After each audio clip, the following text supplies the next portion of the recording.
temer de nada. Va cantando, no existe el mañana. Va sin mirar atrás, puede descansar, no la olvidarás. Me pongo a pensar,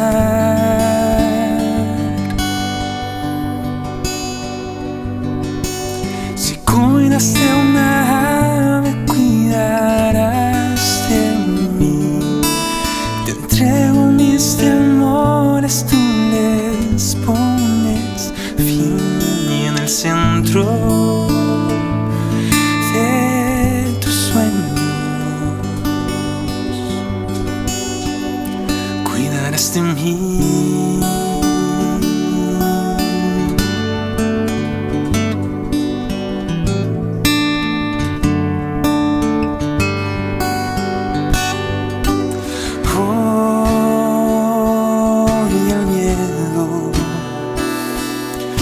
Quita mi sueño. Hoy comprendo que tengo adentro tu infinita paz. Puedo descansar, no me olvidarás. No quiero más dudar.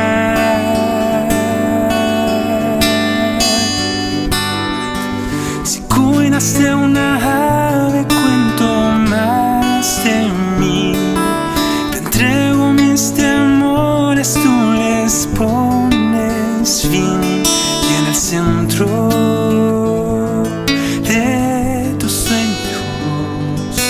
llevado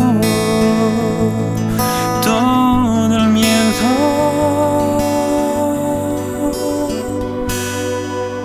Cuidarás de mí.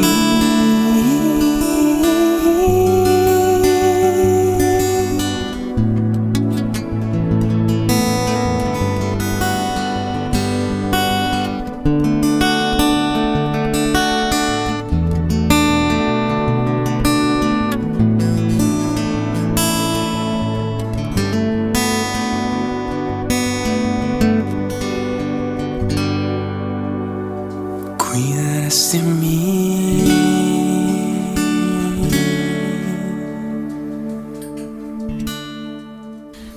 Querido amigo, querida amiga, estamos muy felices de poder estar junto a ti en este día, alabando a ese Dios que hace milagros. Quizá hoy día estás necesitando uno, quizá hay algo en tu vida que te impide tener una salud emocional estable, algún problema, alguna dificultad, alguna enfermedad. Pero hoy día como comunidad queremos estar contigo, alabando a ese Dios que puede hacer un milagro hoy en este momento en tu vida. Solo es necesario creer.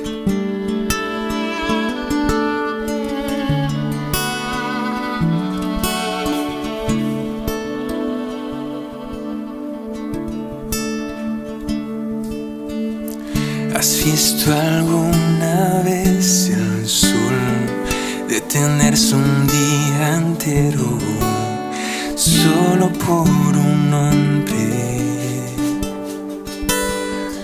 ¿Has visto alguna vez el mar partirse en dos con la fe que mueve montes? Y así aún parado ahí en el mar esperando que le pidas un milagro. Señor, aquí estoy, el vaso de agua tempestuoso está hoy. Señor, aquí estoy. Te traigo mis cargas, te traigo mis cargas, te traigo mis cargas, pues pesadas, pesadas son.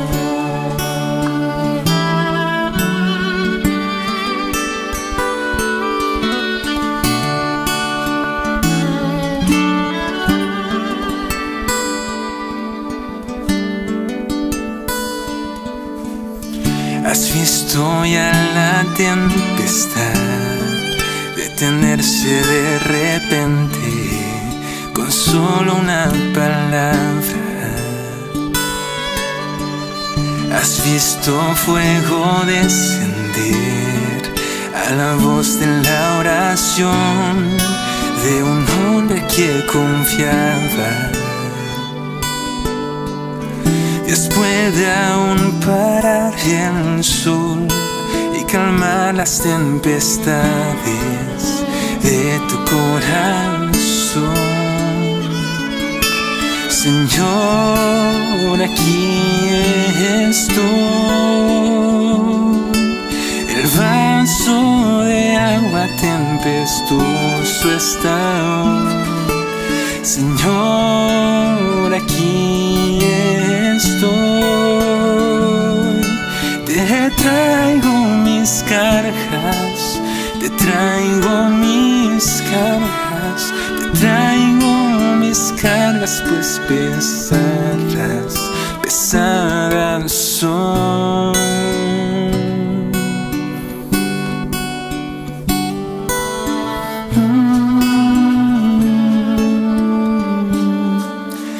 Quiero un milagro, Señor.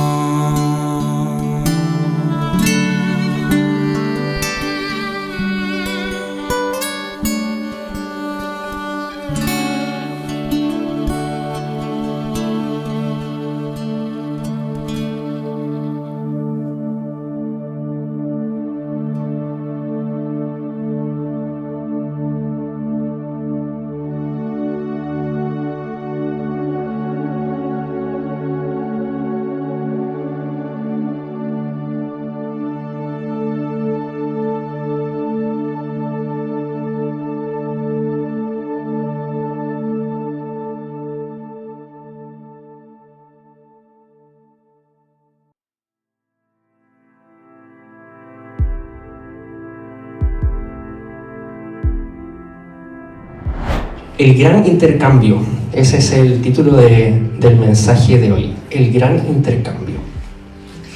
Y para comenzar, en realidad antes de comenzar quiero saludar a mis papás, que hoy día me vinieron a hacer barra. Salúdenlos.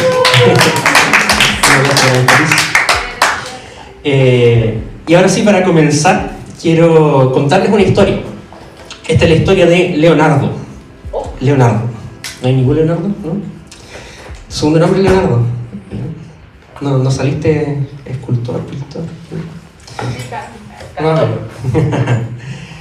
No, pero canta, toca piano, toca muchos instrumentos, así que igual saco la parte artística. Bueno, este no es Leonardo da Vinci, es otro Leonardo. Leonardo nació en una familia muy pobre en la ciudad de Milán, en Italia. Poco tiempo después de su nacimiento, su madre enviudó, así que la familia quedó en una situación muy, muy vulnerable. La madre de Leonardo sola, en medio de la pobreza, con la responsabilidad de criar a 5 niños sin un padre. Imagina la desesperación de esa madre. Esa desesperación fue acrecentándose y llegó al punto de ser tan profunda que cuando Leonardo tenía 7 años, su madre lo tomó, lo llevó a un orfanato y lo dejó allí. No era porque no quisiera a Leonardo, sino simplemente porque no tenía los recursos para poder alimentarlo, para poder sostenerlo. Yo no quiero ni pensar en ese impacto emocional que debe haber sentido un pequeño niño, imagínense, de 7 años, dejado por su madre en un orfanato. No cortaron los lazos, de vez en cuando veía nuevamente a su madre, su familia todavía seguía cerca, podía comunicarse con ellos de vez en cuando, pero bueno, deja de ser un acontecimiento muy, muy duro en la vida. Él estaba ahí simplemente porque no existían los recursos para poder cuidarlo. Así que Leonardo estuvo allí los siguientes años hasta que cumplió 14, Cuando cumplió 14, Leonardo comenzó a trabajar para tratar de ayudar a su familia. Entró a trabajar en una fábrica industrial y trabajó tan duro que en una ocasión tuvo un accidente que le costó uno de sus dedos. Imagínense, por Leonardo, 14 años, sin un papá, en una familia muy pobre, ahora sin un dedo. Un futuro bastante sombrío. Pero este pequeño Leonardo estaba convencido de que esa no iba a ser el final de su historia. Él no iba a ser su destino. Él no simplemente iba a estar allí trabajando de sol a sol simplemente para poder comer. Él quería más. Él sentía de que podía hacer mucho más con su vida.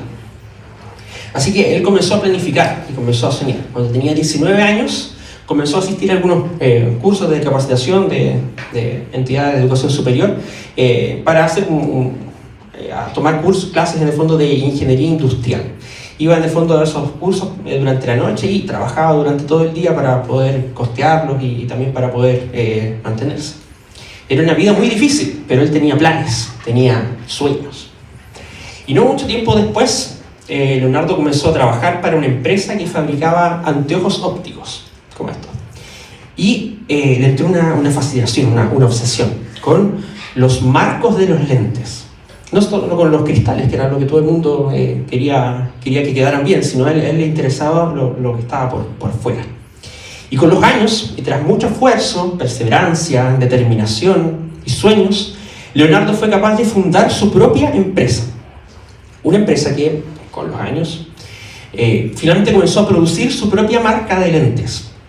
Su compañía creció, se convirtió en líder no solo a nivel regional allí en Venecia, donde se había establecido, sino que en el líder mundial de monturas de anteojos. El nombre de la compañía es Luxottica, no sé si alguno de ustedes lo ha escuchado, y el nombre de su fundador es Leonardo Del Vecchio. Me gustaría compartir contigo la descripción institucional que está en el sitio web de Luxottica, y mientras lo escuchas, recuerda cómo comenzó esta historia. Un niño pequeño, en un orfanato, porque su familia era demasiado pobre. Esta es la compañía que ahora dirige, escuchen. Luxottica es líder en el diseño, fabricación y distribución de anteojos de moda, deportivos y de lujo. Su cartera incluye marcas propias como Ray-Ban, Oakley, Vogue, Eyewear, Persol, Oliver Peoples, Arnett, Costa del Mar y Alain Micli, así como marcas con licencia como Giorgio Armani, Burberry, Bulgari, Chanel, Coach, Dolce & Gabbana, Ferrari, Michael Kors, Prada, Ralph Lauren, Tiffany Company, Valentino y Versace. La expansión internacional de Luxottica ha desarrollado su presencia geográfica en todo el mundo. La red global de distribución mayorista del grupo cubre más de 150 países en los 5 continentes y se complementa con una extensa red minorista de aproximadamente 9.200 tiendas, como LensCrafters y Pearl Vision en América del Norte, OPSM y Lauban Punk en Australia y Nueva Zelanda, Spectacle Hut en Singapur, GMO y Ópticas Carol en Latinoamérica, Salmoiraghi y Vigano en Italia y Sunglass Hut en todo el mundo. Tremendo. Se estima hoy que el pequeño Leonardo Del Vecchio, bueno, que ya no es tan pequeño, tiene como 80 años, tiene un patrimonio de más de 33.000 millones de dólares. Es una de las 100 personas más ricas del mundo. Creo que en el último ranking Forbes estaba en el número 64, una cosa así. Interesante historia, ¿verdad? De la miseria, de la más pobre miseria a la riqueza. Al menos a mí me resulta muy llamativo conocer casos como los de esta persona que se esforzaron mucho, trabajaron duro y gracias a eso alcanzaron un gran éxito. Historias de superación personal como esta sirven de inspiración para muchas personas que tal vez nos encontramos ahí como en el camino, nos dan la esperanza de que el futuro puede ser mejor. También hay otras historias de estudiantes que en la enseñanza básica tenían muchos problemas para aprender a leer o para sumar, multiplicar, pero se esforzaron mucho y que terminaron siendo los mejores después en la enseñanza media. Estas historias como esta en realidad capturan nuestra imaginación, y especialmente ahora en esta época en que se acerca Navidad. La época navideña es una época de muchos sueños, de mucha ilusión, hay como un ambiente mágico en el entorno. No sé si se han dado cuenta, pero como que pasa Halloween y como que no sé qué hacen las tiendas, apretan un botón y cambian todo. Y de un día para otro aparecen árboles gigantes, adornos, luces, música distinta, y como que cambia el panorama de fin de año. Cuando vamos a un centro comercial, Miramos las vitrinas y hay una cantidad infinita de adornos, de regalos, árboles hermosamente decorados, luces por todas partes, villancicos o música navideña, no solo son villancicos, que solo se escuchan en esta época del año. Y es una época que nos invita a soñar, que bueno, salir de nuestra situación actual e imaginar que podemos vivir mejor. De alguna manera, el adornar nuestra casa igual simboliza eso, ¿cierto? Como tratar de al menos en esta época, sentirnos como que podemos hacer algo de ostentación, ¿no? En Catherine se ríe porque nuestro único adorno navideño es como un 2 en 1, no sé si vieron alguna de sus historias, es como un pinito que tiene entre medio un pesebre, como de 20 centímetros. Es súper práctico para un departamento pequeño como el nuestro.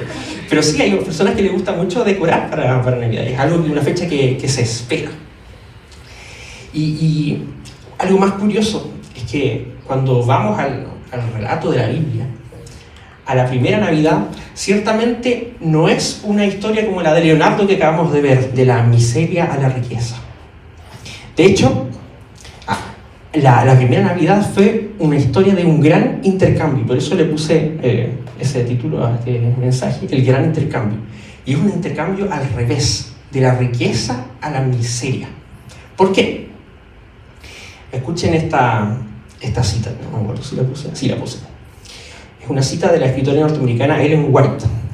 Dice así: Cristo fue tratado como nosotros merecemos a fin de que nosotros pudiésemos ser tratados como Él merece. Fue condenado por nuestros pecados, en los que no había participado, a fin de que nosotros pudiésemos ser justificados por su justicia, en la cual no habíamos participado. Él sufrió la muerte nuestra, a fin de que pudiésemos recibir la vida suya. Por su llaga fuimos nosotros curados. El gran intercambio. Nos gustan mucho estas historias que cuentan cómo alguien surgió de la miseria a la riqueza, y sin embargo el relato de la primera Navidad fue un relato de la riqueza a la miseria. Normalmente cuando queremos estudiar cómo ocurrió esta primera Navidad, usualmente leemos los primeros capítulos de los evangelios de Mateo y de Lucas. Ahí está registrado el relato de cómo nació Jesús. Sin embargo, hoy los quiero invitar a tener una lectura navideña diferente, donde se describe muy vívidamente, tal vez desde otra perspectiva, en qué consistió este gran intercambio.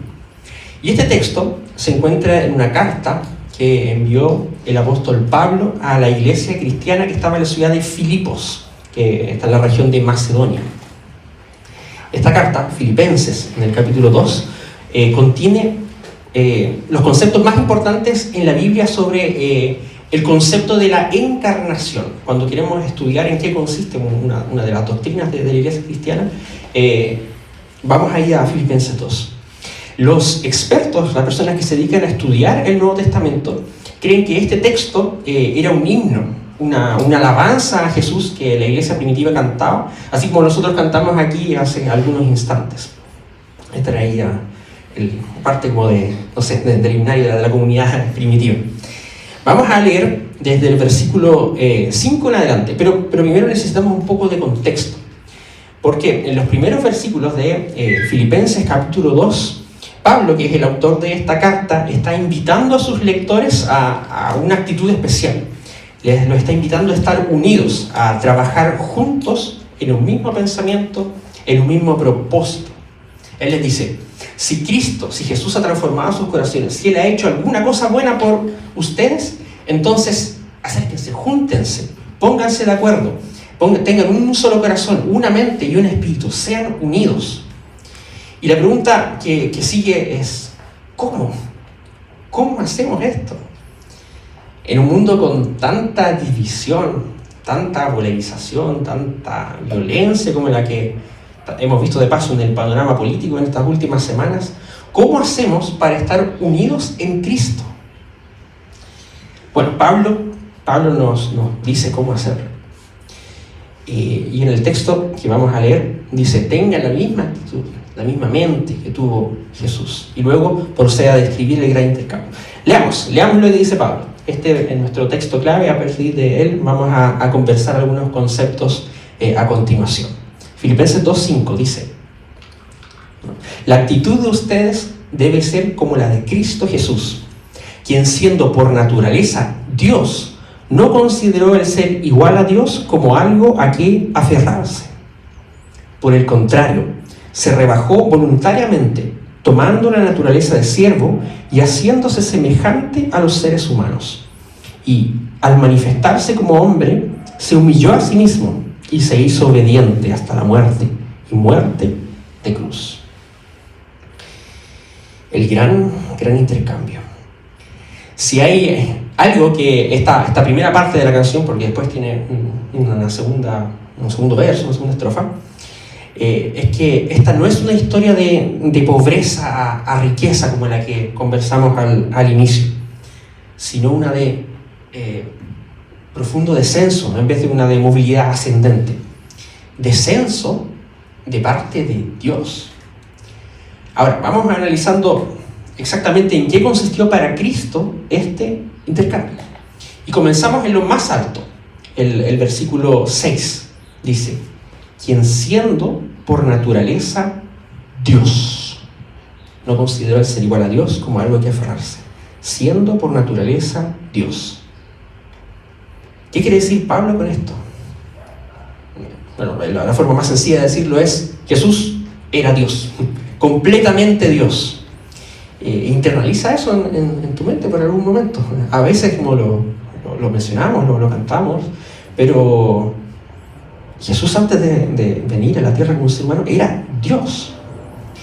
En el principio de la historia humana estaba ahí Jesús, inclinándose sobre el lodo, ensuciando sus manos con barro y formando desde ese barro al hombre y luego a la mujer, soplando en ellos el aliento de vida. Él era la fuente, el autor de la vida, el creador de todo el universo. El Salmo 33 lo resume diciendo: Él dijo y fue hecho. Él mandó y existió. Él es el alfa, la omega. Él estaba al principio de todo. Por naturaleza, Dios. Este es aquel sobre el cual varios personajes bíblicos, sobre todo en el Antiguo Testamento, expresaron que no podían ver a Dios cara a cara porque si lo vieran, morirían. Este es el mismo que en la carta a los Hebreos se le menciona como fuego consumidor. Él es el mismo que Pablo describe a su estudiante Timoteo en otra carta como soberano, rey de reyes, señor de señores, al único inmortal que vive en luz inaccesible. Este es el mismo que Juan describe en Apocalipsis como quien es, quien era, quien ha de venir, el alfa, el omega, el principio y el fin, el origen de toda la vida, el autor y consumador de la salvación. Por naturaleza Dios. Este es Jesús, este es su punto más alto. Y luego comienza el descenso. El descenso comienza con un paso sutil, que puede parecer simple a primera vista, pero también es serio. Dice: no consideró el ser igual a Dios como algo a que aferrarse. Esta misma frase podría traducirse desde el original en griego como: no hizo valer su derecho a ser Dios, no ejerció sus privilegios de Dios. Solo para ilustrarlo, y me imagino esta escena. Están los seres celestiales mirando con atención, con preocupación también, cómo la humanidad escoge apartarse de Dios. Hay un plan de redención que está establecido, pero para ejecutarlo se requiere que Jesús abandone sus derechos, abandone sus privilegios divinos. Así que todas las miradas están puestas en Él. Lo que está diciendo aquí Pablo es que Jesús no tuvo la actitud de decir: bueno, ustedes saben, yo soy Dios, tengo derechos, no puedo dejar estos derechos. Él no lo hizo, no se aferró a ellos, los puso a un lado, no hizo valer sus derechos. Y ahora el descenso continúa con más velocidad. El versículo 7 dice: por el contrario, se rebajó voluntariamente, tomando la naturaleza de siervo y haciéndose semejante a los seres humanos. Esto es el resultado que él obtendría por no hacer valer sus derechos. A cambio no obtuvo nada. El contraste es brutal. En el versículo 6, por naturaleza Dios, y en el 7, naturaleza de siervo. Un tremendo paso hacia abajo. Es incluso peor porque esta traducción no es 100% precisa respecto a lo que Pablo dice en el versículo 7, porque la palabra griega es doulos y la traducción natural es naturaleza de esclavo. Así que Jesús no tuvo nada en respuesta. Desde lo más alto, Dios, hasta lo más bajo, esclavo. Pero, espera un minuto, todavía eso no es lo más bajo. Todavía hay otros 2 pasos que tomar hacia abajo para Jesús. Versículo 8 dice: y al manifestarse como hombre, se humilló a sí mismo y se hizo obediente hasta la muerte y muerte de cruz. 2 pasos. El primero, se humilló a sí mismo hasta el punto de ser obediente hasta la muerte. Jesús sufrió la muerte. La misma muerte que tuvieron que experimentar nosotros, los descendientes de Adán y Eva, a medida que este virus del pecado se fue expandiendo por nuestras venas. Jesús se sometería Él seguiría el plan de Dios. Él sería obediente hasta el punto de la muerte. Pero incluso eso todavía no es el punto más bajo. Esto viene en la última línea. Y muerte de cruz. Nosotros con el pasar de los siglos y en nuestra cultura hemos perdido un poco de vista el significado de la muerte en la cruz. Estuve leyendo y me gustaría compartir con ustedes una cita de un prestigioso teólogo escocés, que es experto en el Nuevo Testamento, se llama Frederick Bruce. Él escribió un comentario en relación a este pasaje que nosotros estamos leyendo hoy y específicamente al hecho de que la muerte de Jesús haya ocurrido en una cruz. Pongan atención, escuchen esto y piensen en el significado del concepto. Dice así: fue la manera de la muerte de Cristo mediante la cual se llegó al fondo de la humillación. Las palabras muerte en una cruz no se han añadido a una composición ya existente para adecuarla con mayor precisión a los hechos históricos. Toda la composición, todo este himno, celebra la humillación de Jesús, y su humillación fue coronada por su muerte de cruz.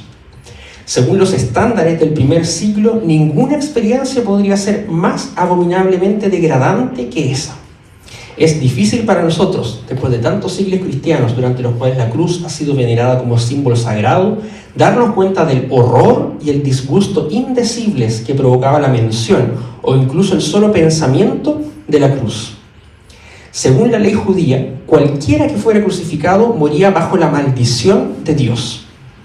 En la sociedad romana culta, la palabra cruz era una obscenidad que no debía pronunciarse en una conversación. Incluso cuando un hombre estaba siendo condenado a una muerte por crucifixión, se utilizaba una fórmula arcaica, un eufemismo que evitaba la pronunciación de esta palabra de 4 letras, en latín, crux. Esta forma de castigo completamente vil fue la que soportó Jesús. Y al soportarla, convirtió ese vergonzoso instrumento de tortura en el objeto de la más orgullosa jactancia de sus seguidores. Que nunca me jacte de otra cosa, dijo Pablo, en contraste con los motivos de orgullo de otras personas.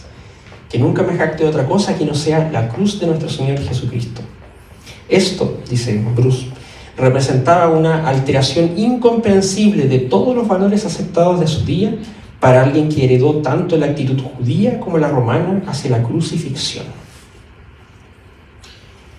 Esa era la cruz. Esa era la realidad que Pablo describe cuando dice: por naturaleza, Dios, el glorioso creador de todo el universo, con autoridad suprema, con poder sobrenatural que era su prerrogativa. Y sin embargo, este mismo Dios todopoderoso es el que inicia este descenso. Un descenso por unos escalones, me imagino yo, comienza en el cielo y va bajando hacia nuestra realidad, se envuelve a sí mismo en carne humana, se hace obediente hasta el punto de la muerte y experimenta la forma más aborrecible, vil, detestable, repugnante de muerte de sus días. Una más, ¿de la pobreza a la riqueza? No.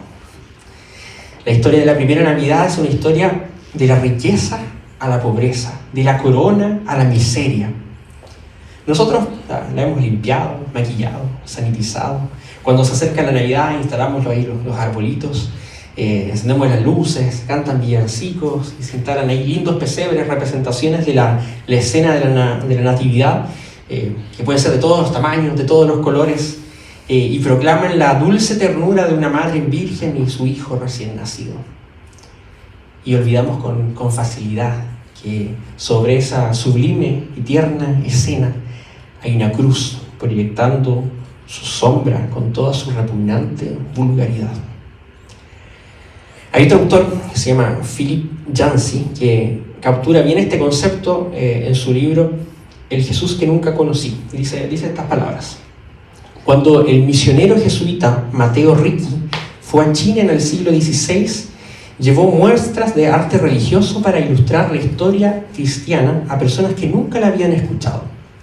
Los chinos adoptaron rápidamente los retratos de la Virgen María sosteniendo a su hijo, pero cuando mostró pinturas de la crucifixión y trató de explicar que el niño Dios había crecido solo para ser ejecutado, el público reaccionó con repulsión y horror. Preferían mucho más a la Virgen e insistían en adorarla a ella antes que al Dios crucificado. Mientras hojeo una vez más mi pila de tarjetas de Navidad, dice Yancey, me doy cuenta de que en los países cristianos hacemos lo mismo. Observamos unas festividades apacibles y domesticadas, purgadas de cualquier atisbo de escándalo. Sobre todo, eliminamos de él cualquier recordatorio de cómo la historia que comenzó en Belén terminó en el Calvario. Una vez más, nos gustan mucho las historias que muestran a personas que encuentran éxito y riqueza después de salir de la pobreza. De hecho, en la Biblia hay algunas historias similares, ¿verdad? Personas que alcanzaron el éxito siendo fieles a Dios. Pero el relato de la primera Navidad no es una historia como esta, de pobreza a riqueza, sino es una historia de riqueza a pobreza. Pero aquí viene lo atractivo de la Navidad, acerca de esta temporada de festividades que en pocas semanas más vamos a disfrutar juntos, probablemente en familia. Lo atractivo es que está en el contexto de esta realidad que llamamos, una vez más, el gran intercambio. Y en este pasaje, en Filipenses 2, el gran intercambio dice que Él, Jesús, entregó lo más alto y tomó lo más bajo de nosotros. ¿Por qué? Para que nosotros podamos entregar nuestra bajeza y tomar su grandeza. ¿Sabes lo que significa eso? Significa que para Jesús la primera Navidad fue una historia de riqueza a pobreza, con el propósito de que para ti y para mí, en esta Navidad, puedas tener una historia de pobreza a riqueza. Eso es lo que Él te ofrece. Ese es el gran intercambio. Su grandeza por tu bajeza, para que le puedas entregar tu bajeza y tomar su grandeza. ¿Cómo funciona eso? Hay una anécdota, una historia que ocurrió en junio del 2016. Eran las finales de la NBA. Yo no sabía, no sigo mucho la NBA, pero me enteré de que se juegan las finales a el mejor de 7 partidos. Y los finalistas de ese año eran Golden State Warriors y Cleveland Cavaliers. Golden State iban ganando 3-1 esa final. O sea, le faltaba un match para poder ser vencedores. Pero el equipo contrario, en Cleveland Cavaliers, estaba LeBron James, uno de los mejores jugadores de la historia. Hicieron una remontada épica. Terminaron ganando 4-3. Y cuando le preguntaron al entrenador de LeBron, se llama Tyronn Lue, acerca de LeBron, ¿qué opinaba de él, de esta actuación heroica que había tenido para lograr dar vuelta a un resultado inimaginable, él dijo simplemente que grandes cosas le ocurren a grandes personas. Pero con todo respeto para este técnico, así no es como funciona el Evangelio. El Evangelio no dice que grandes cosas le ocurren a grandes personas. El Evangelio dice que grandes cosas le ocurren a malas personas, a personas pobres espiritualmente, a personas miserables en el espíritu, personas que no merecen nada, personas que son solo dignas de condenación, personas sin mérito para obtener absolutamente nada. El Evangelio dice que grandes cosas le ocurren a esas personas. Y ese es el gran intercambio.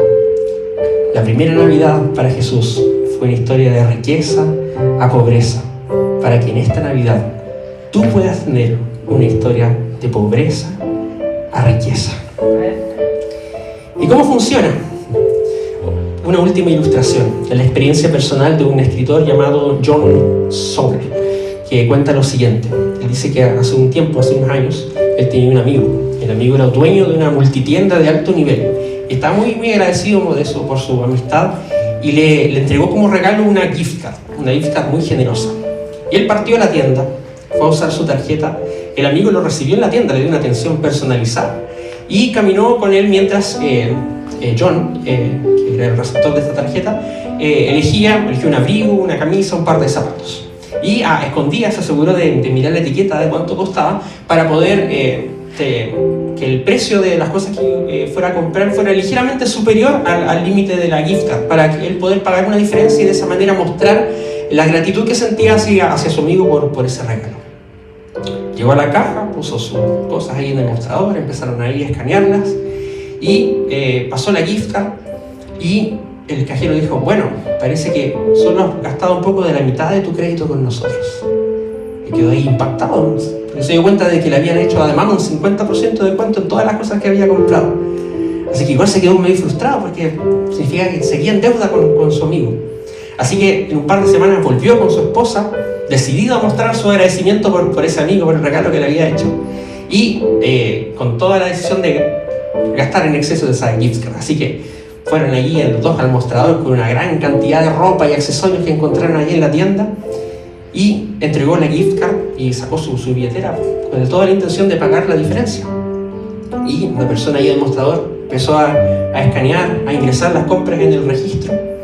Y finalmente, cuando las bolsas estaban llenas, se volvió hacia John y su esposa y les dijo: no van a creer esto, pero he registrado todo y todavía tienen crédito en su tarjeta. Y empezaron a protestar: ¿cómo? Esto no puede ser correcto. El total debería ser muy por encima de lo que quedaba en esta tarjeta.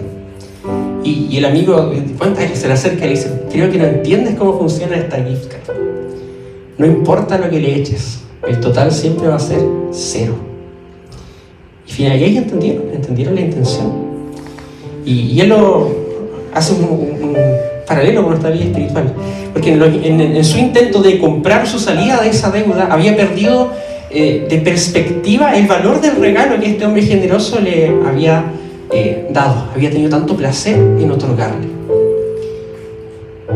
Y a veces nosotros somos esa persona. Hemos recibido este tremendo regalo, este gran intercambio, el todo de Dios, la salvación a cambio de nuestra miseria, de nuestra nada.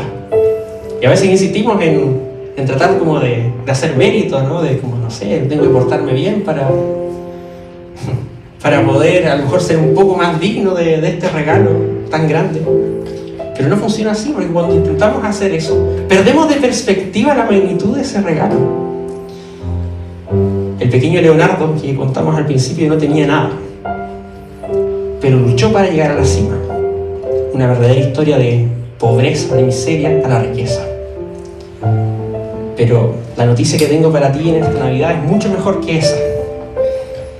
Necesitas gracia, necesitas justicia, necesitas perdón, necesitas paz, necesitas alegría, necesitas esperanza. Bueno, está disponible en abundante cantidad, de forma ilimitada en esta gift card que Jesús nos ofrece. Y lo que sea que te esté atormentando mientras vives tu vida ahí en lo más bajo, puede ser tomado por Jesús mientras Él te extiende su grandeza, completamente gratis. Ese es el mensaje de la Navidad. Ese es el gran intercambio de Filipenses 2. El mensaje es muy simple. Para Jesús, la primera Navidad fue una historia de riqueza a pobreza, para que en esta Navidad tú y yo podamos tener una historia de pobreza a riqueza. ¿Quieres aceptar este regalo? Un regalo inmerecido, por el cual no podemos hacer ningún mérito. Inclina tu rostro y ora conmigo. Amante Padre Celestial, nuestro corazón solo puede expresar gratitud, Señor, por este inmenso regalo que tú nos hiciste en la encarnación del Señor Jesús en esa primera Navidad. No hay regalo más grande al que nosotros podamos aspirar. Queremos reconocer aquello, Señor, y queremos aceptar ese regalo. Queremos aceptar a Jesús en nuestros corazones, porque a través de Él podemos obtener su grandeza mientras Él toma nuestra miseria, nuestra pobreza. Gracias, Señor, por ese inmenso amor. Ayúdanos a también poder compartirlo con otras personas que pueden estar necesitando de este gran amor. Te amamos, Señor. Que en esta Navidad podamos continuar recordando y no perder de perspectiva este maravilloso hecho, que Jesús dejó la divinidad y se hizo uno con nosotros para que a través de Él podamos alcanzar la salvación. Te rogamos, Señor, que pongas este mensaje grabado en nuestro corazón, en el nombre de tu Hijo amado Jesús. Amén. Tú fuiste el verbo en el principio, unigénito de Dios.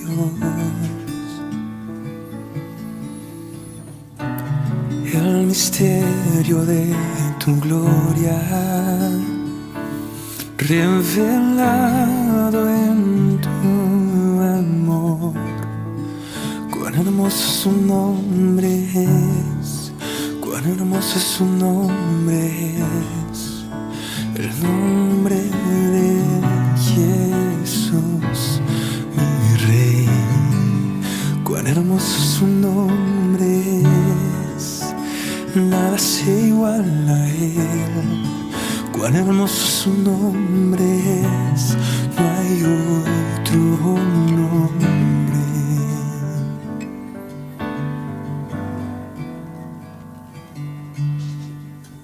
Dejaste el cielo por salvarme,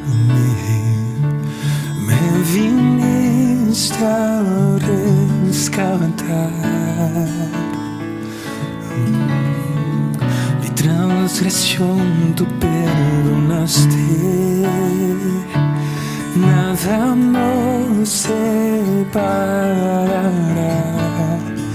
Majestuoso su nombre es, majestuoso su nombre es, el nombre de Jesús, mi Rey. Majestuoso su nombre es, nada se iguala a Él. Majestuoso su nombre es, no hay otro nombre. Majestuoso su nombre es, no hay otro nombre.